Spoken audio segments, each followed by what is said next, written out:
Hello, everybody, and welcome back to Psychedelics Today. This is Joe Moore. I am coming at you from a parking lot in Denver.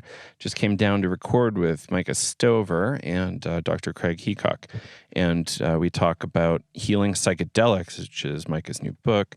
Dr. Heacock wrote the foreword, or introduction. And it's been a lovely book so far. I'm about halfway through, and I recommend it for folks who want a slightly different perspective on the psychedelic movement and what we're up to here collectively in psychedelia. I had a lovely time. I think Micah came in from Puerto Vallarta, and Dr. Heacock came down from Fort Collins. So all three of us coming from a bit away, Micah more than us. So thank you both for coming down, and I hope everybody loves this interview. I had a great time, and I can't wait to do more with these two. Enjoy. Hello, everybody. Welcome back to Psychedelics Today. This is Joe Moore. We're recording live in a studio, actually, for the first time in a long time in Denver. I'm joined today by Micah Stover and Craig Heacock. We're here to talk about Micah's new book, Psychedelic Healing. Healing Psychedelics. Healing Psychedelics, yeah. There you go. My dyslexia is forward sometimes. So I am excited because I've made it about halfway through your book. And I wish I could have finished it because it's in like this new approachable style that I think people need. And almost like workbook style too. At the same time as you have this like beautiful narrative and storytelling of what's happening in the culture and science around these things. And you get some workbooks too. But so I guess before we dig too far into your book, let's talk about you. And yeah, can you give us a little bit of an introduction on yourself? Like, how did you get here? Sure. Yeah. Thank you. In 20 minutes or less. I'm kidding. However long you want. I'll do my best in brevity. So I grew up in Nashville, Tennessee, and I grew up in a pretty misogynistic evangelical culture. And I think that's relevant to say because it definitely, in some ways, you would have never thought that I would end up as a psychedelic therapist. And yet I think all of that, deconstructing all of that misogyny and all of that spiritual trauma, in fact, led me to consciousness work and to psychedelics. And so, yeah, and then I moved from Tennessee after a pretty intense, traumatic childhood, a pretty serious battle with anorexia. And I had my first experience with psychedelics, not in a therapeutic setting, because that wasn't really happening in 1996 when I went about it. But in that experience, the big message was like, you got to get out of here, meaning out of Tennessee, out of the South, out of this intergenerational swampland of trauma that I was in. And that sent me to China, where I stayed for about 5 years. I studied Buddhism and Taoism, spent a lot of time with monks. And then I went to Portland. I became a mother, and that was my reintroduction to psychedelics because I had, I think from a clinical standpoint, what people would call postpartum psychosis.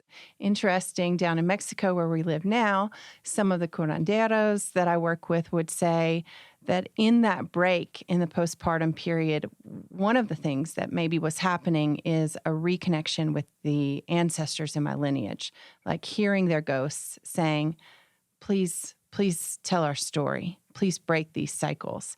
So that is a lot of what led me to here and to write the book. A lot of it is really for my kids, like so that they know long after I'm gone where they came from and what we're all about. I love that. It's beautiful. And Dr. Heacock, could you introduce yourself a bit here? Hi. Good to be back on Psychedelics Today. I'm an adolescent, adult, and addiction psychiatrist in Fort Collins. I worked on the MAPS Phase 3 trial as a therapist. I have extensive experience with ketamine and do a lot of that ketamine treatment for PTSD and treatment-resistant mood disorders.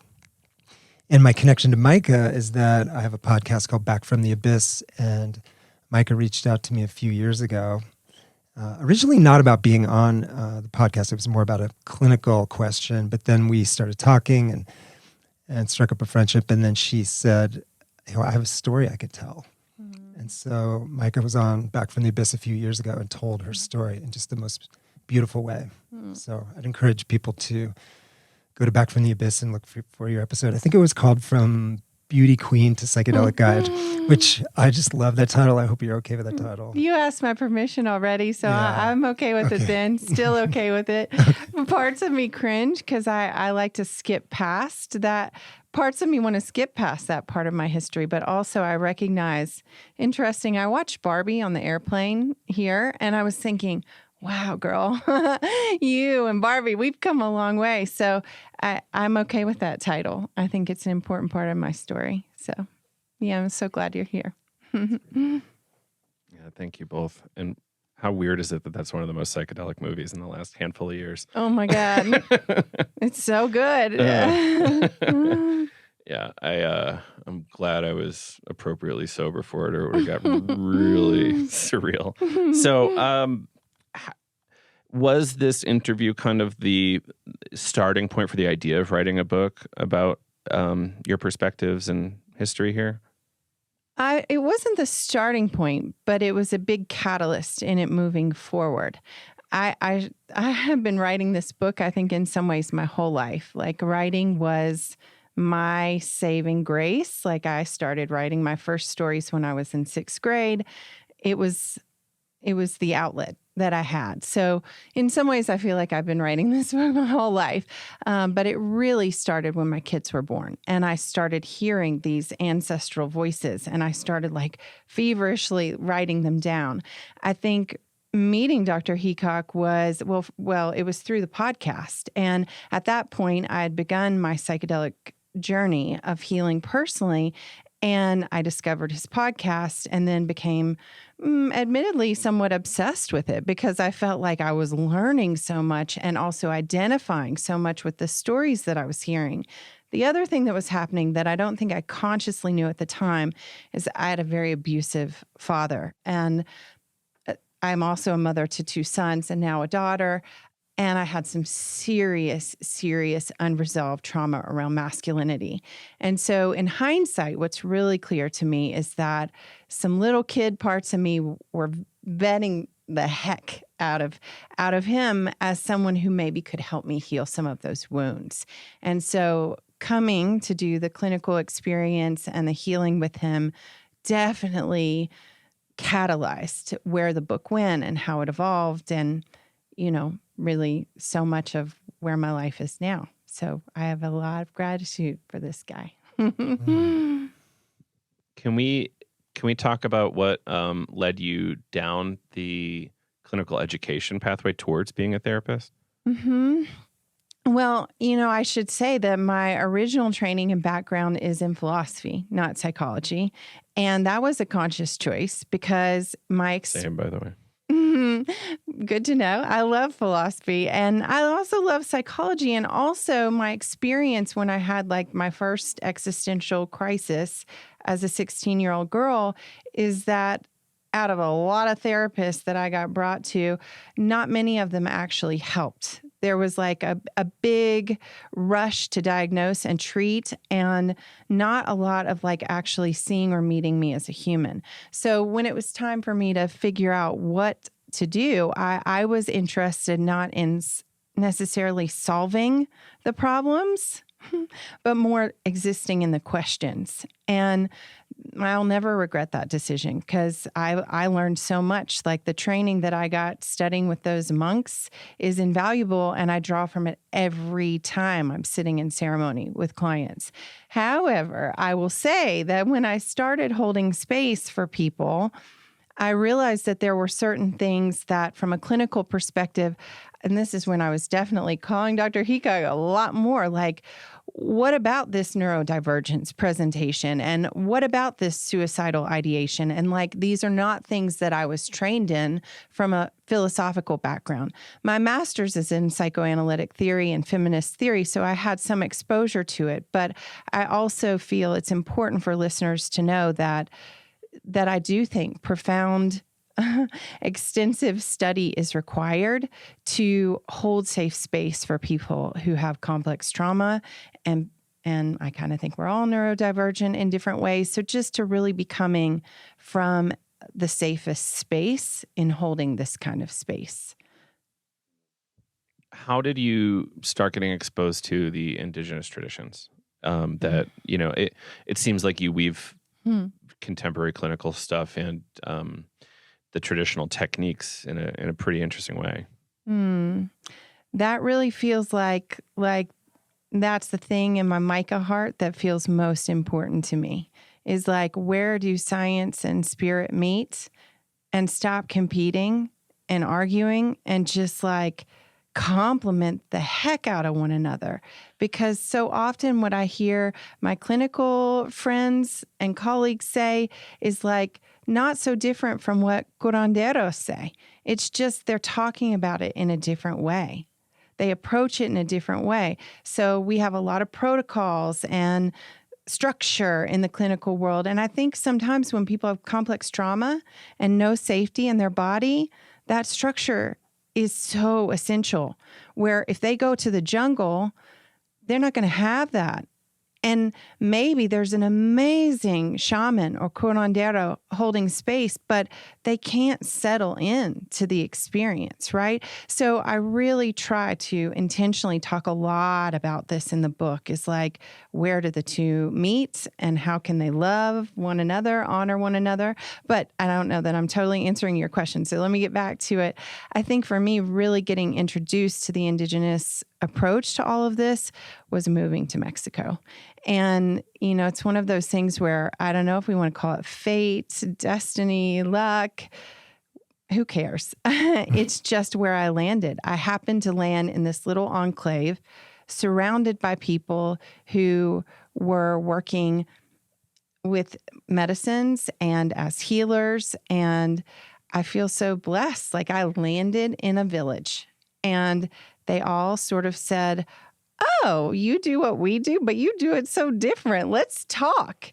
And, that's 5 years now. So there was validation from their perspective that it was like, oh, you've got some good skills too. Like, let's talk. Oh God, they're so like validating and loving and nurturing. I mean, a lot of my issue was feeling like an imposter in their world.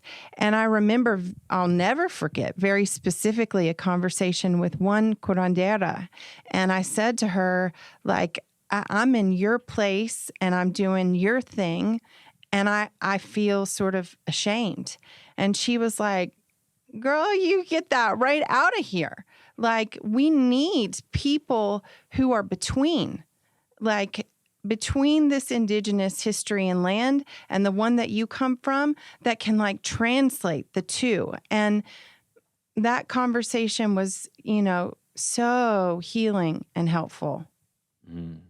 You had a beautiful turn of phrase in the book of something along the lines of learning all of the traditions of the land you moved to and weaving it into your family and the way that like felt right to you and your family. And I thought that was beautiful. So, thank you. Yeah. Well, that's a really cool story. Any interjections at this point or thoughts? No, I was just loving hearing Micah talk about that because I don't think you'd ever shared with me what it felt like to move into this village and find this whole community and you had told me that you felt so accepted, but the fact that like you're sort of bridging traditions and this sort of cultural divide and how welcoming that was. And, I really think it is something about you too.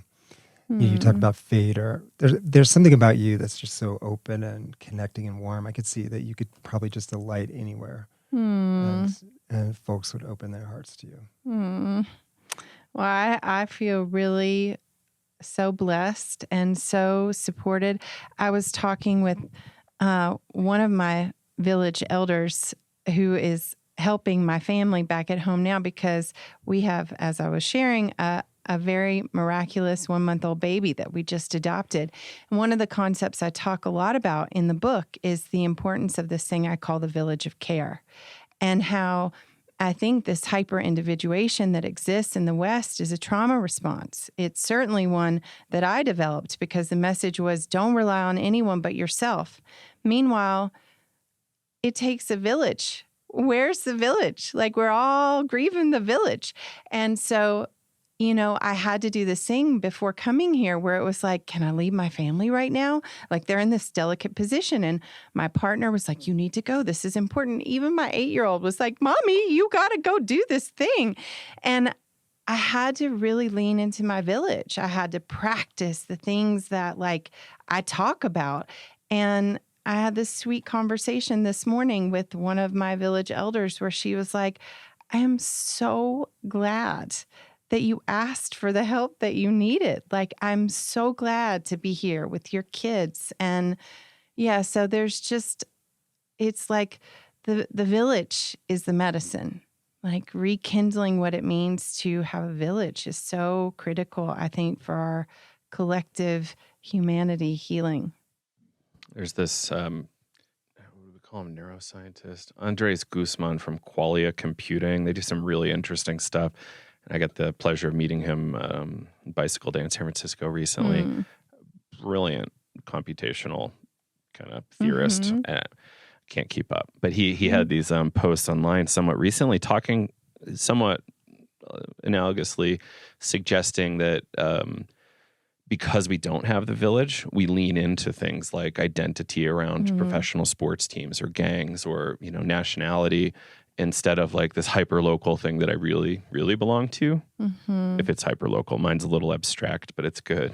Just wish it was more Colorado-based. But, you know, the idea of, yeah, like there was a Bucky Fuller line we leaned into recently. It's like, and I was thinking about it as I was reading your book. It's like this concept of you don't belong to you, you belong to the universe, versus like, but it's like in contrast to like how do we get some sense of agency and self-ownership at the same time. It's a interesting balancing act.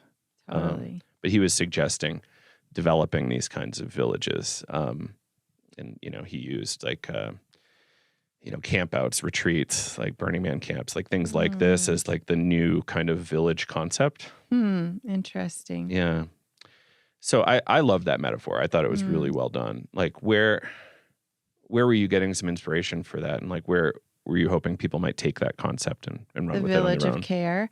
Yeah. I mean, I got the concept by landing in one, and then you know, it's really, this is, people talk about somatic experience, like without a felt sense of something, these ideas are like, you know, really brilliant books on a shelf I can't quite reach, right? So for me, like understanding what it meant to be in a village required I have the felt sense of finding myself in one. And feeling what it was like for people to show up, not because they're going to get something for showing up, but because reciprocity is a core value. It's like threaded into the fabric of life, right? So I do hear this a lot from like people who I work with and support is like, okay, I can't move to Mexico. Where do I find the village? And one of the things that I like to say in response to this very good question, that same curandera that I was mentioning earlier, another thing that she said that changed my life, one of my first sessions with her when I moved to Mexico, is she just looked at me and said, honey, your biggest like attachment injury that you're carrying around is that nobody taught you the earth is your mom. The earth is your mother. And you connect to her and you can know that you are at home, and like that is your umbilical cord to source, like runs through the root of you into the earth. And so I like to really explore that concept with people. It's like, and Dr. Heacock and I have talked about every client I've worked with who's gotten better and stayed better. Guess what's been part of the solution? A core part, nature, every single time, right? So I think the village begins with the earth. The earth is like a relational dynamic that we need to rekindle and understand through that lens. Yeah, there have been so many people that I see in my practice that I say something like, you know, if we could hike the Colorado Trail together for 5 weeks, you meet, your depression would go away.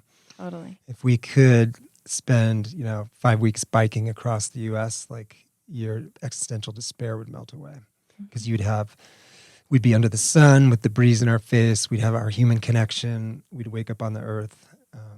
And unfortunately, these are kind of unfortunate thought experiments because people can often agree to that, but that's just, we're so disconnected from nature. I mean, this idea of nature deficit disorder, I really resonate with that. I have people with just horrific sleep problems who sleep beautifully when they go hunting or when they go camping. I mean, who can sleep well camping? It's so uncomfortable. But you know, when you get in sync with the rhythms of the earth and nature, that's we are of that. So I love that quote from that curandera. That's like, you're right. That's source. Village is source and village is community, but even more fundamental is just the sun coming up in the morning on our face and just like, you are an animal. Like you are a diurnal mammal. Wake up. I talk about this in the book, but you know, when we moved there, I felt like I was detoxing the myth of normal reality. Like, okay, first of all, there is no postal service in Mexico. Forget about Amazon Prime next day delivery. There's no Whole Foods. There's no everything you need at your fingertips. It's like you gotta find it, and it's usually somewhere in the earth, right? But at the time that we moved there, I had a 1.5-year-old and a 3.5-year-old, and I didn't speak Spanish at all.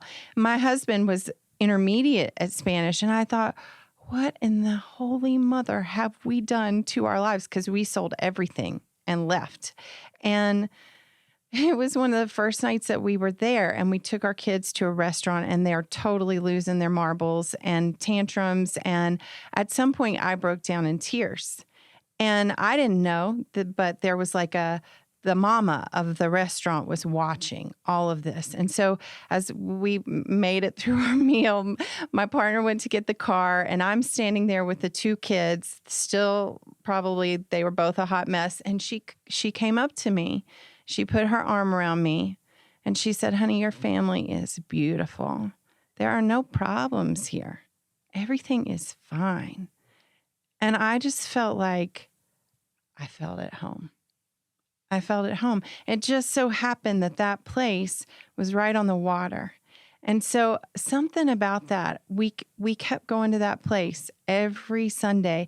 And when we get in the ocean, it felt like I'm in the womb. I'm in the womb of the earth, and she's rocking us here. And maybe figuring it all out is remembering. Like just the purity of being less complicated than we've made it all. So the only piece of literature I'm familiar with on this topic is that Sam Gandy paper on nature relatedness, I think out of Imperial. But that said, we all talk about this nature thing. Like this is not like novel, right?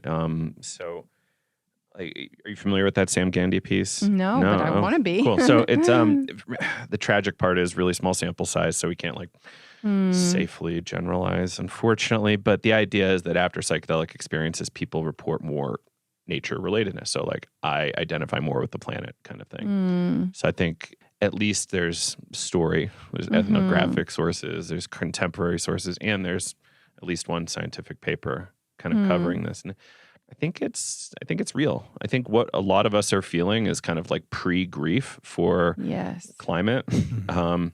And, you know, a lot of us kind of know. And it's like, I kind of said it in a kind of maybe too harsh of a way the other day, but it's like, how much capacity for grief are we able to cultivate, especially in partnership with our village of care? And because it's looking like it's going to be a sad little bit of time before we correct the ship, tragically. But I don't know. Any thoughts around that or responses? Well, there's two books that are like two of my all-time favorite books that come to mind in response to this general conversation. And one of them is called The Wild Edge of Sorrow by Francis Weller.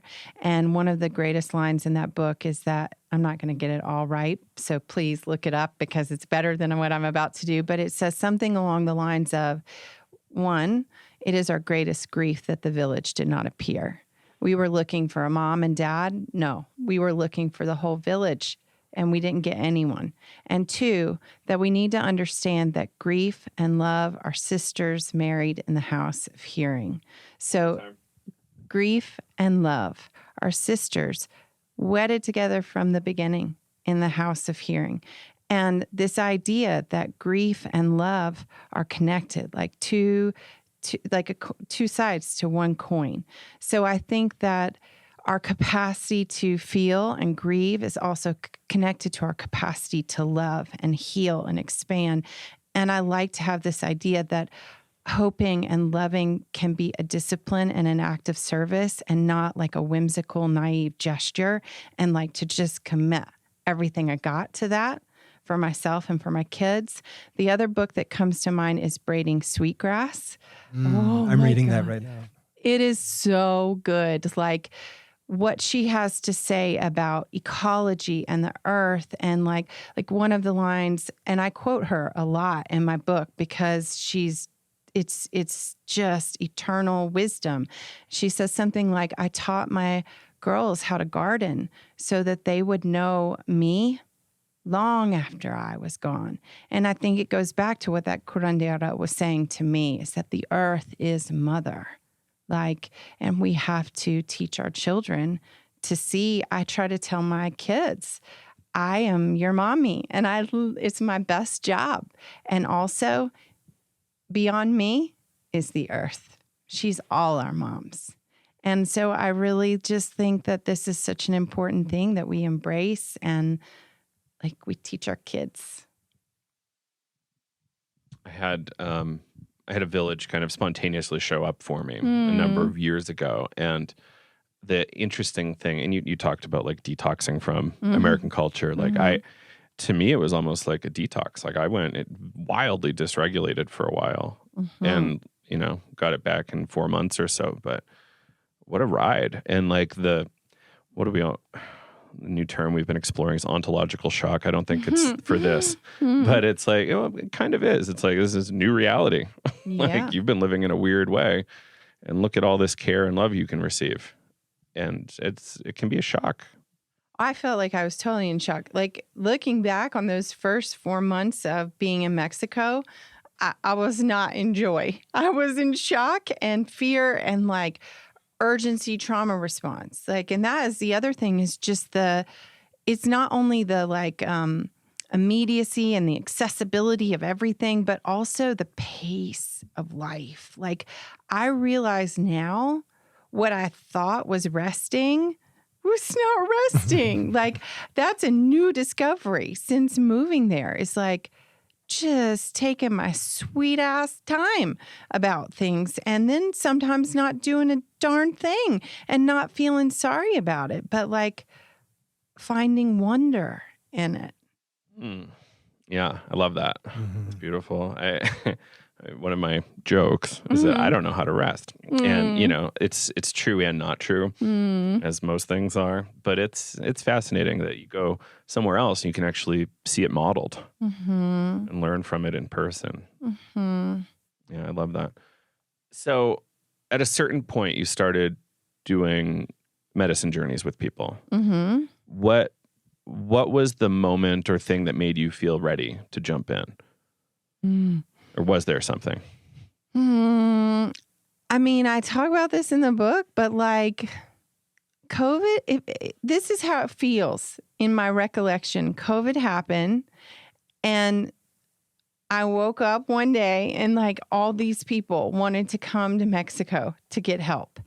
And I really feel like I don't know how that happened. Just another mystery. And I felt scared. And I think I always tell people who are can I be a guide? Should I be a guide? I'm I hope you feel scared first. If you don't feel imposter syndrome here, we need to check your ego and get more humble real fast. And so in full transparency, I didn't feel ready. I felt humbled. And this is part of what brought me into deeper relationship with Dr. Heacock, is because I knew I needed not only my village down here, but I also needed clinical support and guidance and wisdom so that I could be really trauma informed. And so the readiness was about more training. I started getting more training, and I kept doing my own spiritual work and leaning on my elders. I don't know what I would do without my elders, and of all the backgrounds, the Indigenous ones, the clinical ones. I don't think this work is work that's meant to do alone. We have to have so much help. Yeah, there should be very few, if any, solo operators here. And you need to, again, make it a village of care. Like, who do I refer to for, someone needs some fascia work? Great. Mm-hmm. Or they had a car accident that was also traumatic and their, cervical spine's all boned up too. Like, how do we handle all of the things that can show up here, including relational family things? And you could make the argument, I would, that the longer you work in the therapy space, the psychedelic assisted therapy space, there's sort of the early chapters where you know that you don't know. And then there's kind of the middle chapters where you're like, okay, I'm kind of getting this, but I probably still need to check in. And then there's more kind of late career people like me who can easily fall into this trap of like, I know what I'm doing. I've been doing this a long time. And I feel such gratitude and humility that I've reconnected with an old friend and psychiatrist in Tahoe who I did training with. And we were in the same training program. And an hour a month, we pop onto FaceTime and we share our most difficult cases, our deepest insecurities, what we're most scared about. And it's this community. It's that, I'm actually older than her, but she's one of my most esteemed psychiatrists I've ever met. And so I do think, a good message for listeners is like, if you're going to work, for example, in this space, you always need people to go to. In fact, the more you think you don't, the more you do. Totally. Because when you think you've got it, I don't care what it is, whether that's, surgery or rheumatology or psychedelic assisted therapy, like you don't got it. Right. Yeah. It's this like great humility of, I trust myself. I trust source. And also I'm so humble here, I have so much to learn. And that's the good thing about now is that doesn't feel scary. It feels inviting. It feels like, great. Yeah. Sign me up. I'm going to keep learning. I mean, the other thing that I'll say that came through as part of my healing journey before I started sitting with people, and in the Indigenous world, they talk about this a lot too, which is that, wherever we come from and there's a lot of trauma, there's also gifts. And part of healing is not just seeing the trauma for the truth of what it was, but looking for the gifts inside it. And that has been so true in my experience. Like, man, did I uncover a lot of secrets that tried to be buried.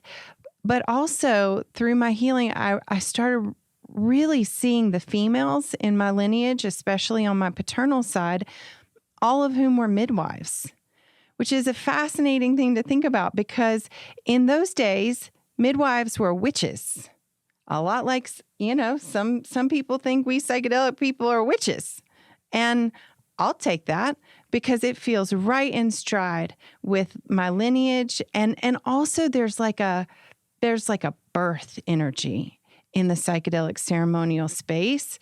And there's something about that birth energy that I feel like epigenetically is known to me, not because of me, but because my ancestors spent so much time in that space.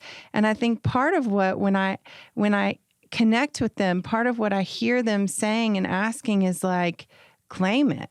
Like, we were persecuted for it. You go do it and tell the story of how hard this is, how beautiful this is. And like, lucky me, I'm not going to be persecuted the way that they were. Yeah, thanks for bringing the W word in. I think there's a lot of interesting analogy here, and I've personally been studying a lot of Western esotericism lately to find interesting metaphor for psychedelic psychotherapy and just the psychedelic space in general. And there's a lot of really great stuff, including the witchcraft traditions. And where did I want to go with this? So I had a pretty esteemed religious scholar on the show a while ago from Harvard, and I asked him, like, why is religion important? And weird but big question to ask somebody like that. And like he comes back and says, because those dark, scary things are real out there, and we don't, we need some sort of container.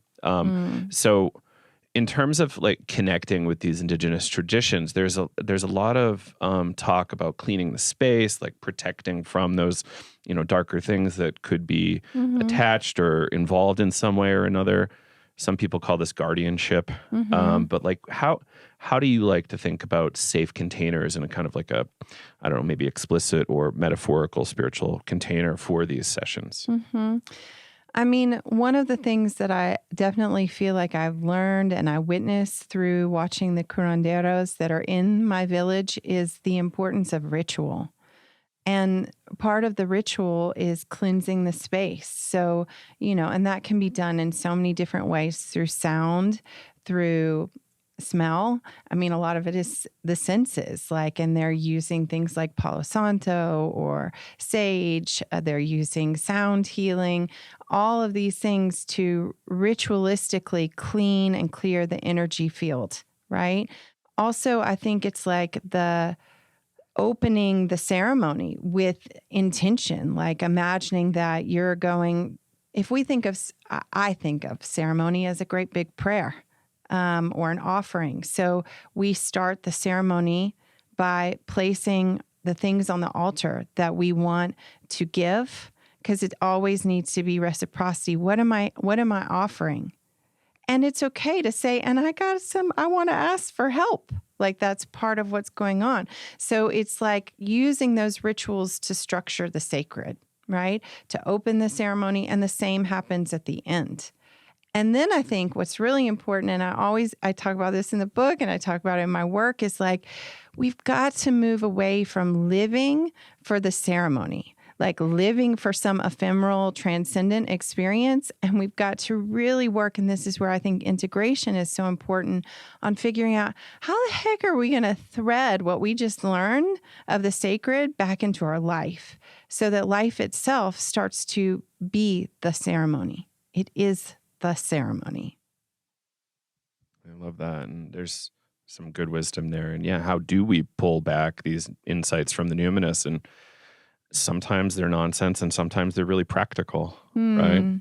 Like, and the discernment concept is something that I think we all need to really flesh out more, because you can receive all sorts of weird messages from yourself or potentially elsewhere. But how do you know what the right thing to do is, or to say to your partner, or, whatever the insight is, right? Do you have any insight into this topic of discernment? I'm sure you've seen a couple things at this point in your career. No, but I have to say, I love words. I love the word discernment. And I just want to speak on that for a sec, because discernment to me involves being so mindful in the moment, in the clinical moment. It's different than discriminating or critical or judgmental. Discerning is really this process of like bringing things in through sort of this, almost like the transferential filter, like, of what is happening right now, like what's happening in me, what's happening in this moment, what's happening in this space. And so, I think we express, things don't really exist until we have a word for them. And I was the most struck by the word discernment. And I think, if you had just one word for someone entering, a career as a therapist or psychedelic assisted therapist, discernment. Work on discernment. Just that. Yeah. Wow. Like if you could say, well, I've not really learned much in all my years of being a therapist or God, but I have learned discernment. Whew. You're 80% of the way there. I totally agree with that, because I think it's really easy, and I don't know how much we want to get into this whole thing, but there's this thing called spiritual bypassing. And I would say that is the absence of discernment. It's like when we are not actually taking whatever is that ephemeral download or, kernel of wisdom that was bestowed upon us, and really like working it out and working it through.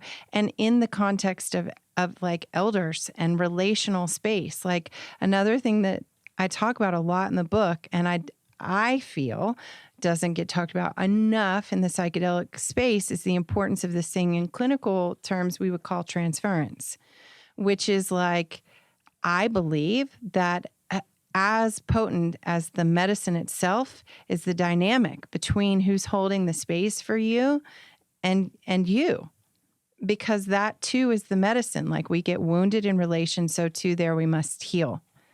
right? So I think that there's so much to explore within why things go right or wrong in the psychedelic space, because the discernment around who is the transferential person that's holding space for me, and how have I chosen that person, and what is happening inside my inner world when I'm sitting with this person that's going to help catalyze my healing.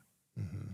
Yeah, I love the idea that transference and discernment are so tied together. That I was just listening to a podcast on the way down to Denver today where therapist was talking about all the times that she's gotten very angry at her clients. And she said, therapists who are listening, if you haven't gotten very angry with your clients, then you're repressing or you're deluding yourself.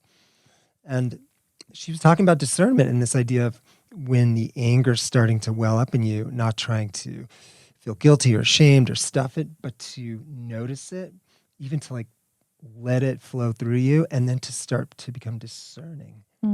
Is this my stuff? Is this our stuff? And the our stuff, I think one of the things that's so fascinating about therapy, whether psychedelic assisted or not, there's at least two, probably more relationships going on. So there's therapist-client with the genuine relationship that's happening, and then there's the transferential relationship. And the closer that the client feels to the therapist, the more important that therapist or guide feels in his or her life, the more the transference heats up. So just as a therapist or guide, you're trying to monitor what is our genuine relationship, what is the transferential relationship, and then if you have psychedelics in there, cranking up all that intensity, if you're not a very discerning therapist or guide, you can easily get confused and all this love that's coming towards me, this is real love. When you look at when therapists cross sexual boundary violations, the number one thing that therapists say, why did you have sex with your client? Because I love that person. I love them.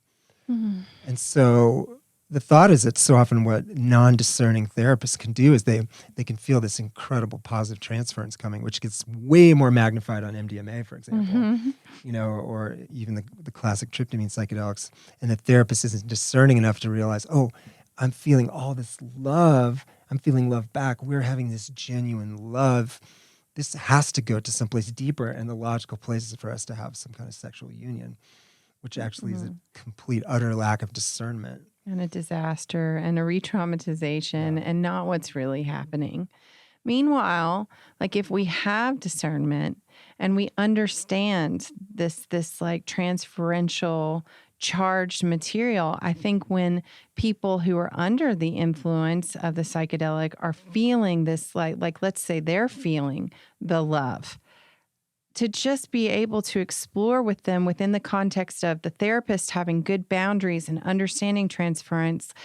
Maybe it sounds like, I'm so touched that you feel these big feelings, and let's talk about what's there.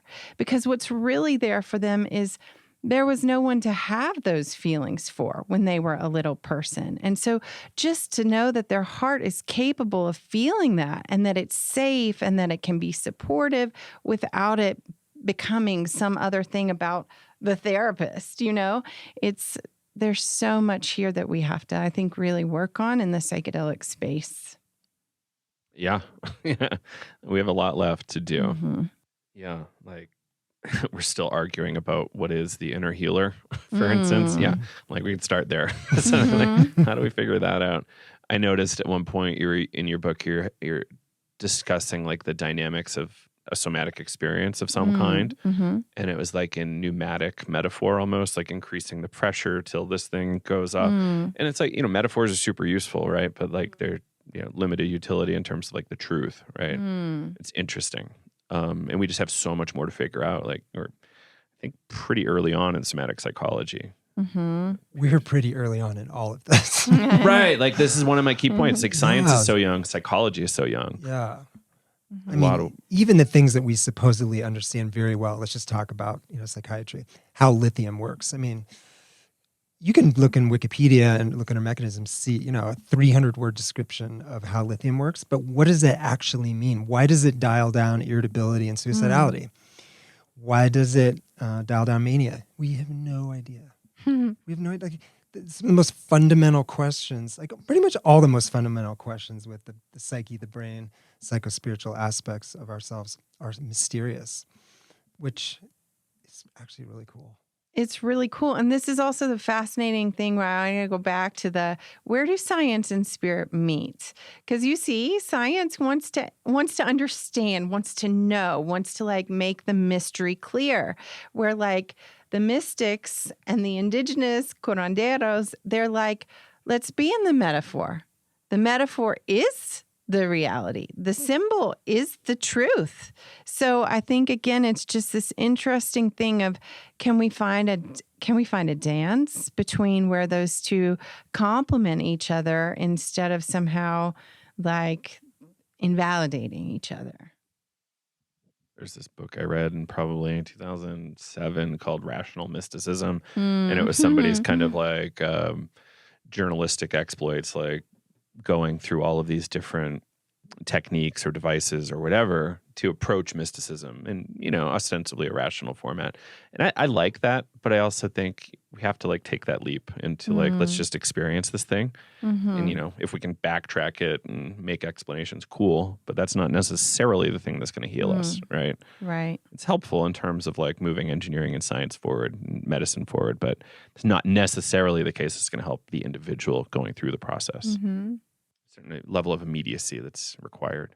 Well, and I think too about even just if I think about my own healing from like the poor girl on the beauty pageant stage who's very much suffering and broken to the me that I am now, that I feel pretty happy and whole.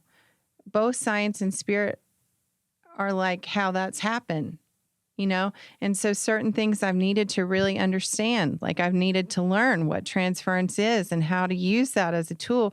I've needed to learn really a new level of understanding hypervigilance and disassociation and how those things can factor into my nervous system's response to reality. I've also needed to like give some shits less about all of that and just show up to the mystery without needing to have everything figured out. So I think too, it's where balance comes in to all of that. I remember a friend was working at one of the major research hospitals in the psychedelic space, and she had some spontaneous mystical experiences, not non-drug mediated. She had maybe 3 or 4 of them. They're really big. And she was discussing this with one of the lead therapists there. And they immediately tried to make it biographical. Like, what is this like big mystical experience have to do with your father? And I find that like, you know, let's radically minimize how important that experience was to that person.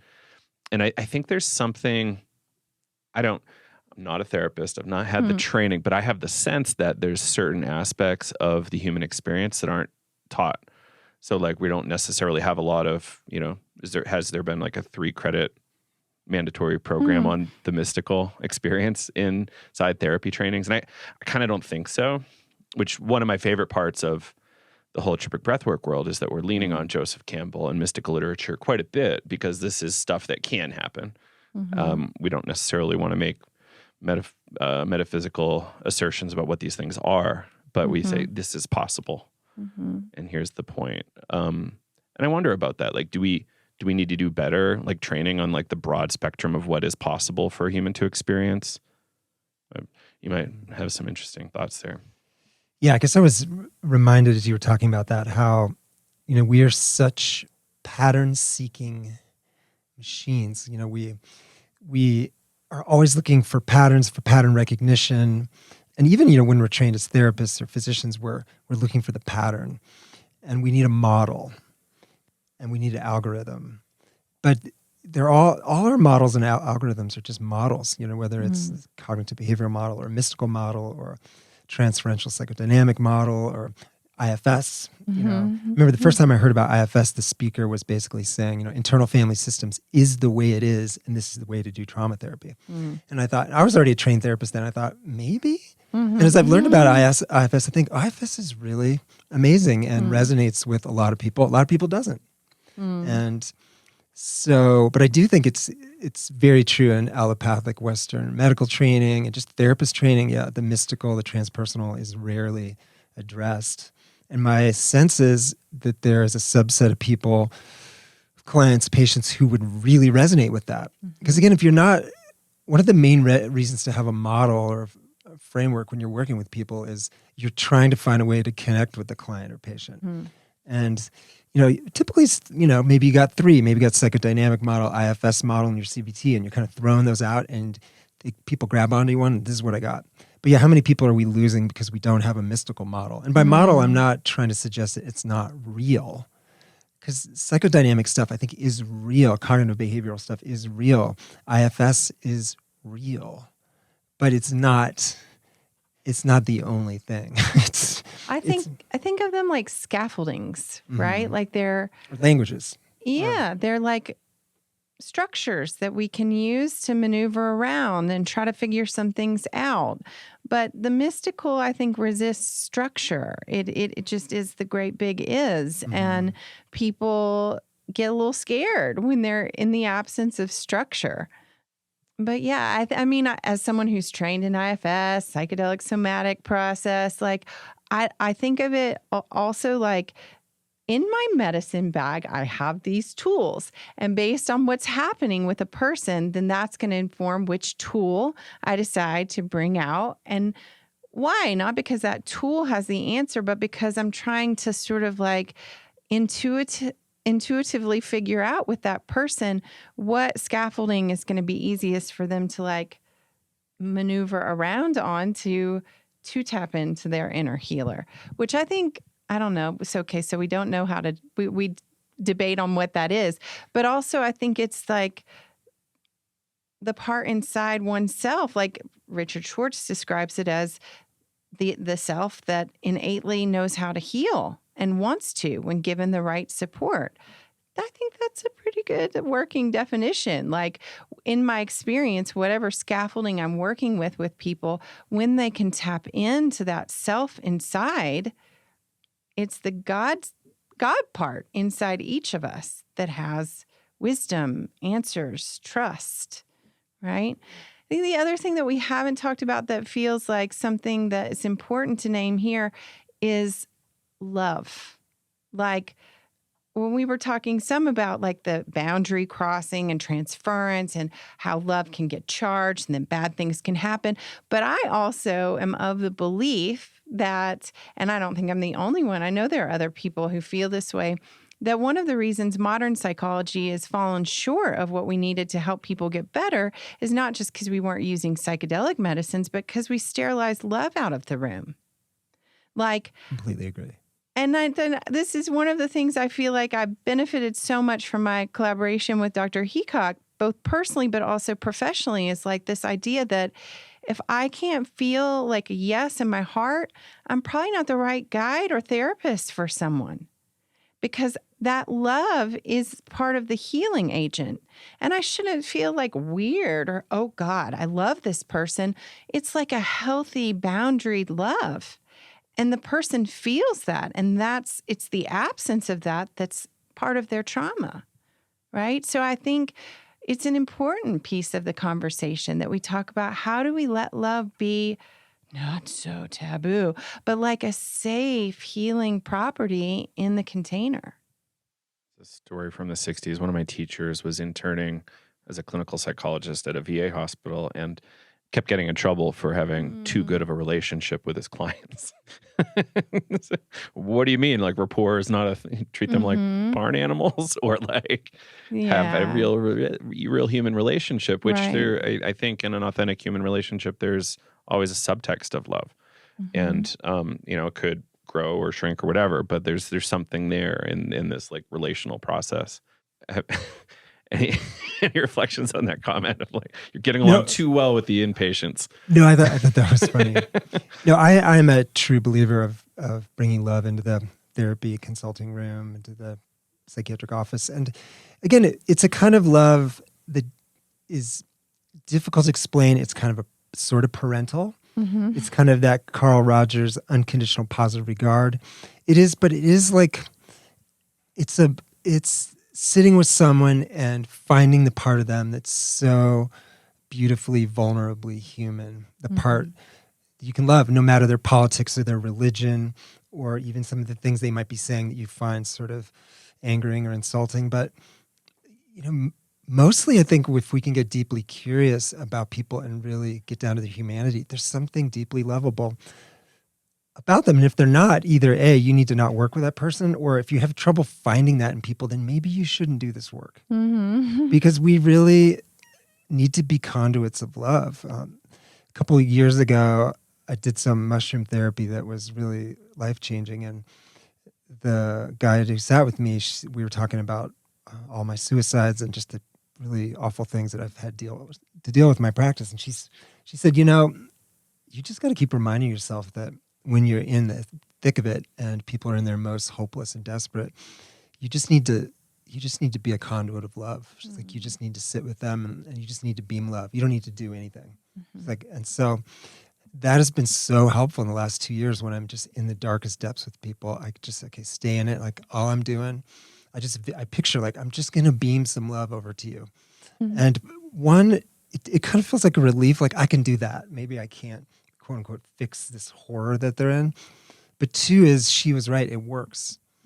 People leave and they feel a little more connected and they feel better. And I feel better because I feel like, okay, something happened. What happened? But really it's just me trying to get out of the way and not fix them, but just allow them to do their thing. This reminds me that first episode of season 6 of my podcast is about to come out, and I think I'm going to call it "How Do You Learn Psychotherapy?" But the psychologist who I interview in it, who's wonderful, at one point I asked her, like, what have you learned in all your years of being a psychologist? She said, I used to get in there and really get myself all in it. Like, okay, I'm going to use all my psychological tools and prowess to help you. And she said, now I realize I got to get out of the way. I got to get my ego out of the way. I got to get me out of the way. And I can help the person co-create something. We can make the space for growing, but really my job is to get out of the way and allow them to begin to heal, which I think is like, what is the inner healer? Well, it's that. It's this tendency that whether we have a lacerated liver or skin or lacerated psyche, we know how to heal. I mean, we are the descendants of thousands and thousands of generations of badass humans.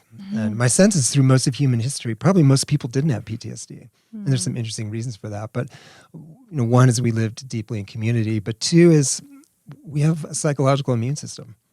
Just like our skin can heal up, our bones can stitch themselves together, our psyche can stitch itself back together too.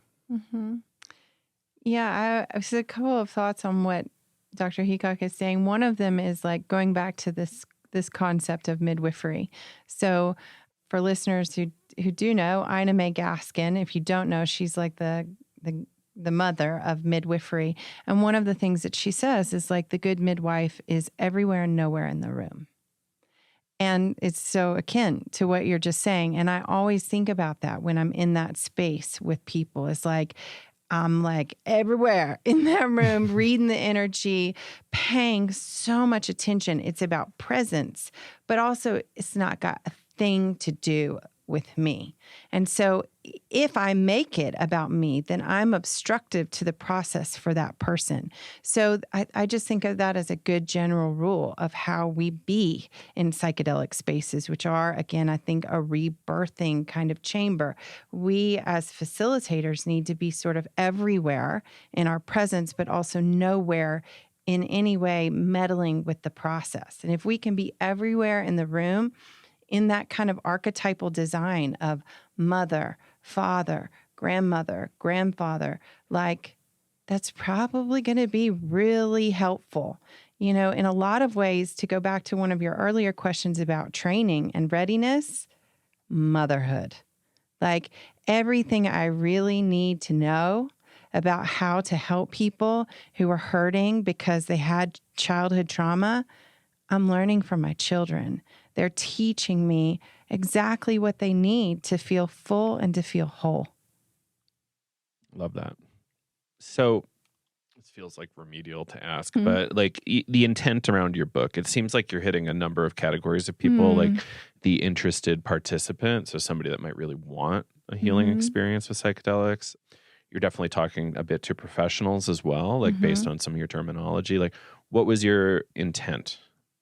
Well, it evolved. When I first started writing the book, it was very much like, I need this out of me. My ancestors are begging me and they're telling me, girl, you got to do this. And so it felt cathartic. And at some point, really, when we moved to Mexico and COVID happened and people started coming and I started training and working more, I realized this is no longer my story.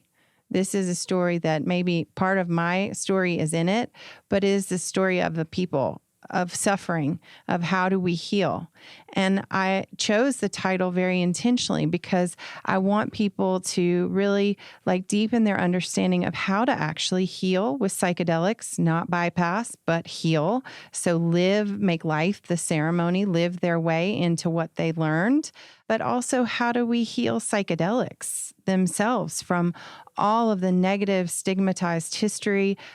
I think there's a lot of emerging myths that are like, have depicted this as the cure. I think some of what we got going on right now with the FDA and MDMA is like, people thought this was going to fix them. And it's not. We don't need to make these new SSRIs. We need to understand they're catalysts to a process.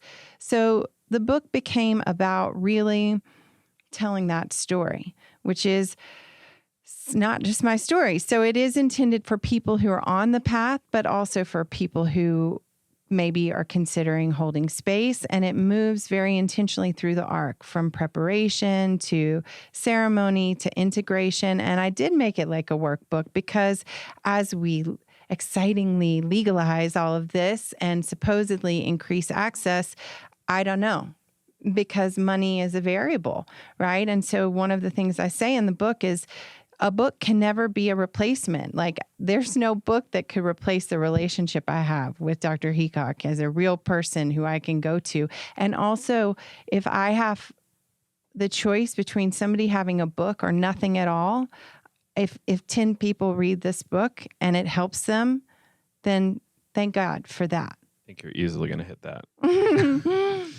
The other thing that we haven't talked, well, we've talked around it, is that something happened in the middle of COVID where a young woman who I knew, not as her therapist, but as a friend, was violated severely in the psychedelic space. And that woman is no longer Earthside. And she was very unstable before that, but certainly what happened to her, just to make it explicit, she was served a cocktail of medicine and not told what was in that cocktail, and then directed to explore reparative touch by a male facilitator. And at some point in that session, she blacked out. She doesn't remember what happened. I tried everything I could do to get her help. And also then COVID happened. So resources were shutting down. And she committed suicide. And when that happened, whatever imposter syndrome was left in me that was like, who are you to write a book and nobody's going to care, was like, F that. You're going to write this book. You're going to tell her story. And she's a chapter in the book. And she's not just a chapter in the book. She's so many women and men. And so I want people to know about harm reduction. That's very important to me. How I do this is a drug war as harm reduction. So once everybody's not hiding in the shadows, we can be a lot safer, and we can share the stories more openly, and not be dying because of contaminated supply too. So all of these things like allow us to operate in better faith when put together, which is I kind of like about the situation in Mexico. It seems like a lot safer to be operating there sometimes. And I think that's helpful. And we saw some bad news somewhat recently from some of the clinics down there, but I love that we were able to get attention on it. To say, okay, hey, like, what's happening? Right. Understand this before you jump in. Yeah. Cool. So we're at about time, but was there anything we maybe wanted to insert here that could be helpful for listeners? And hopefully prospective readers. No, you have anything you can think of that we missed? I wonder, you talked about the power of being a mother and a parent, but I'm imagining there's some percentage of people that want to do this work or in this work that don't have kids. Yeah. And I wonder if you have any thoughts on that. I'm not trying to put you on the spot. This is something I've thought about a lot too, that I even put this on my website when I gave my little silly bio on the About Me. I say something like, married 32 years and father of 3, and I'm very informed by these experiences, which I do think there's a lot to have been married a long time and raised 3 kids has made me a much more, I hope, humble and accepting and less judgmental person. But there's got to be some number of people who want to do this work that don't want to be parents. Yeah. And I think that's, I so appreciate that you brought that up, because for me, it's totally been like, it's part of my destiny too. But I also recognize that's not true for everyone. There's a quote that's coming to my mind from Audre Lorde, and she said, we've been conditioned to fear the yes inside ourselves. And I think that alongside that, I would add, and also as a result, we don't know the no inside ourselves. And so for me, I think parent or no parent, I think as humans, as a humanity that needs to continue to become more and more conscious in order to heal ourselves and the planet, we have to really come to know what is our yes and what is our no in our body.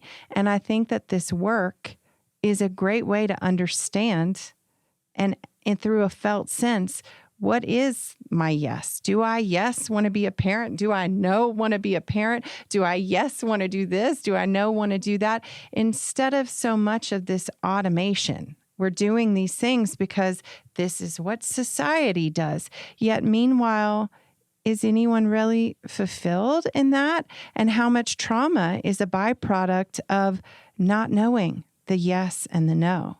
So for listeners who are like, I don't want to be a parent because I didn't want to be for years, it's like, I think that's great. And like, find the yes and the no, whatever it is. A type of discernment. Discernment, totally. Right. And body wisdom, and like, how do we listen?